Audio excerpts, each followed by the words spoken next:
El día de hoy prepararemos un caldo bordelés. Esta es una solución fungicida. Para esta necesitaremos dos soluciones primarias. La primera es de cal y la segunda es de sulfato de cobre. Para esta solución necesitaremos en un 90% la solución de cal y en un 10% la solución de sulfato de cobre. Las proporciones iniciales serían por 1 kilo de cal, 90 litros de agua, y por 1 kilo de sulfato de cobre necesitaríamos 10 litros de agua, y estas dos pues se combinarían. Sí. Para hacer aproximadamente 1 litro de esta solución utilizamos 1 litro de agua y 11 gramos de cal apagada. Como hoy utilizamos cal activada, se van a necesitar el 70% menos. Por esto se utilizan 3,3 gramos de cal activada. Para la solución de sulfato de cobre utilizaremos 0,11 litros, para lo que necesitaríamos 10 gramos de sulfato de cobre.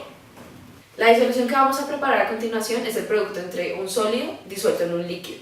Para esto tenemos que tener en cuenta la solubilidad máxima de cada uno de los componentes, el cal y el sulfato de cobre, las cuales lo tenemos aquí presente. Y de acuerdo a estos datos podemos deducir que la disolución producto va a ser insaturada y por lo tanto diluida. Para que una disolución se lleve a cabo es necesario que se dé un cambio de energía y un cambio de desorden, los cuales corresponden a entalpía y entropía, respectivamente.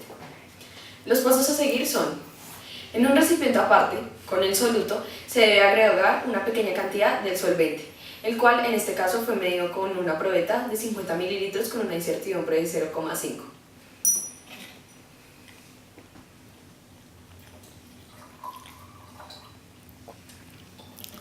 Procedemos a agitar.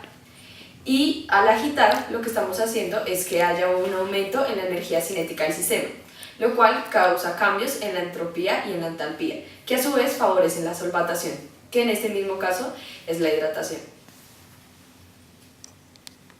El proceso anteriormente visto fue realizado tanto para el sulfato de cobre como para el óxido de calcio, en los cuales se agregaron 50 mililitros de agua para cada uno de estos.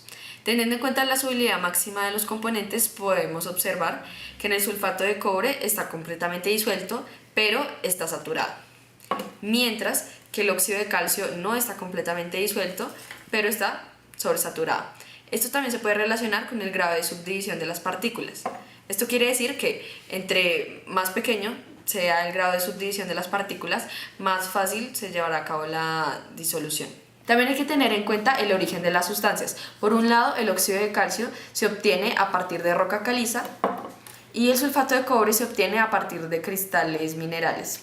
Aunque en la literatura se indica que el óxido de calcio reacciona violentamente con el agua, generando el calor suficiente para encender materiales combustibles, lo cual se podría identificar como una reacción exotérmica, experimentalmente en ninguna de las dos disoluciones se pudo observar un cambio de temperatura significativo. Por lo tanto, ninguna de las dos reacciones no son ni exotérmicas ni endotérmicas. Conceptualmente se sabe que tanto la presión como la temperatura inciden en la solubilidad, pero en este caso no se tuvo en cuenta para el experimento. Para finalizar las soluciones, como se había planteado, se completa el volumen con la cantidad calculada.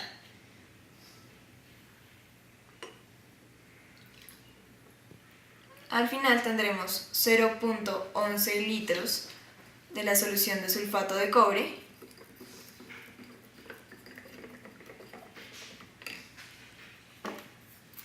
y 1 litro de la solución de calcio.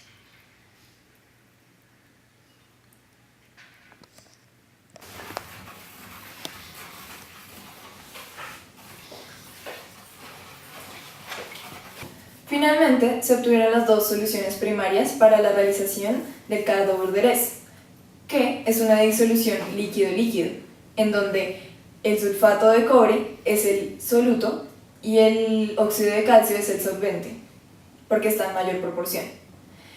En la solución del sulfato de cobre tenemos una concentración de 0,43 molar. Y para la solución de óxido de calcio tenemos una concentración de 0,59 molar. Aquí en el tablero se muestran diferentes unidades de concentración para cada una. Y abajo están las densidades que se tuvieron en cuenta para algunas de ellas. El sulfato de cobre es una sal que se disocia por completo en iones al entrar en solución, por lo tanto es un electrolito fuerte. Mientras que el óxido de calcio no necesariamente se disocia por completo en iones, por lo cual no sería un electrolito fuerte.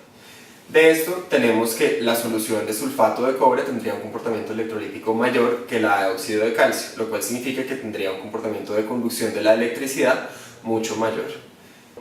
Por la naturaleza química de las especies involucradas en estas soluciones, el sulfato de cobre y el óxido de calcio serían polares y serían solubles en solventes polares, como el agua, el metanol y el isopropanol.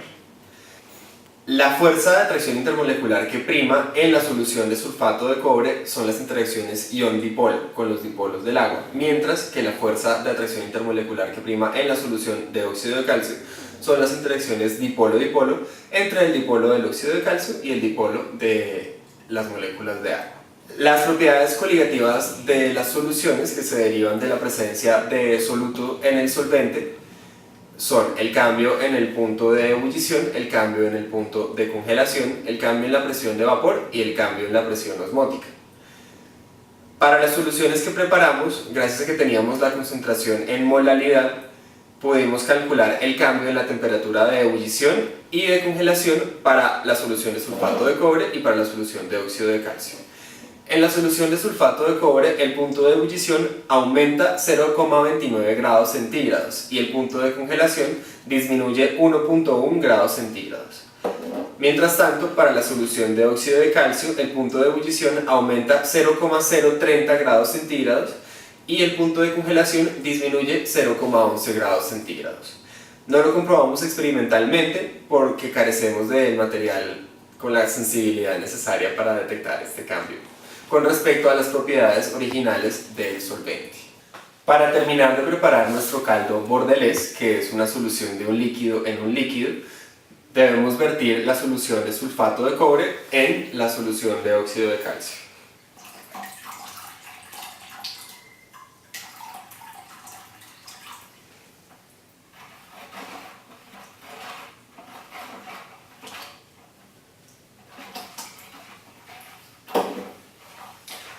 Suponiendo que los volúmenes son aditivos, las concentraciones de óxido de calcio y de sulfato de cobre se modifican de acuerdo a cómo se aprecia en la tabla.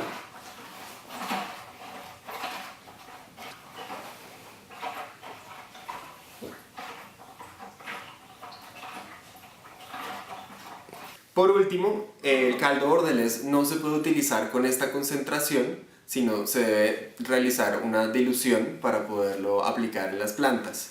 Esta dilución se hace de 0,5 litros en 1 litro de agua, lo cual es equivalente a 25 mililitros en 50 mililitros de agua. Para realizar esta dilución se debe esperar 2 meses a que el caldo bordelés se asiente. Sin embargo, para este experimento lo vamos a hacer de una vez. La nueva concentración de la solución es esta. El caldo bordelés se aplica una vez cada mes para prevención de hongos en las plantas, una vez cada 15 días para plantas que ya tengan alguna enfermedad y si el hongo está muy avanzado no tiene ningún efecto.